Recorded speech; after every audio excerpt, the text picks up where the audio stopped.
பின்பக்கம் வந்துருங்க. பேக தூக்கி போடுறேன், பணத்தை எடுத்துட்டு போய் சேவ் பண்ணிடுங்க.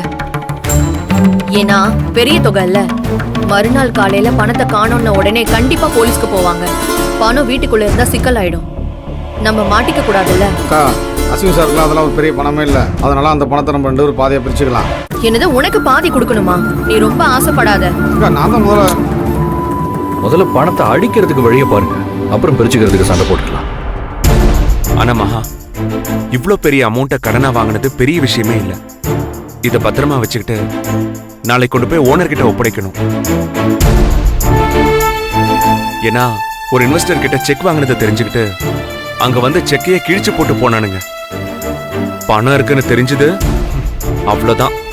உன்னை விநாயகம் சார் வீட்டுக்கு தனியா அனுப்பி பணத்தோட பத்திரமா வீட்டுக்கு திரும்பணுமேனு பயந்துட்டே இருந்தேன்.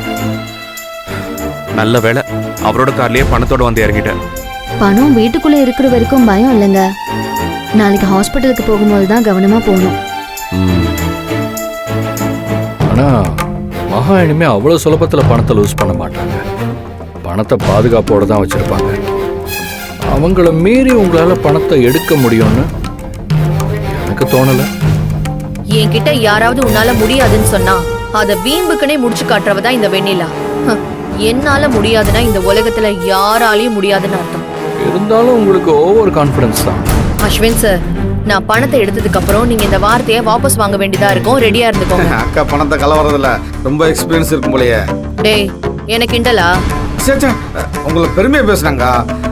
இவ்வளவு கான்ஃபிடண்டா பேசுறீங்க. ஆமா, உங்களுக்கு யாருக்கா குரு?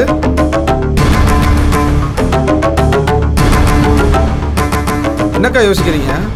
அக்கா முன்ன பண்ண பழக்கம்லாம் விட்டுருங்க. கையும் களவா மாட்டினீங்க, முதலுக்கும் மோசமாயிரும்.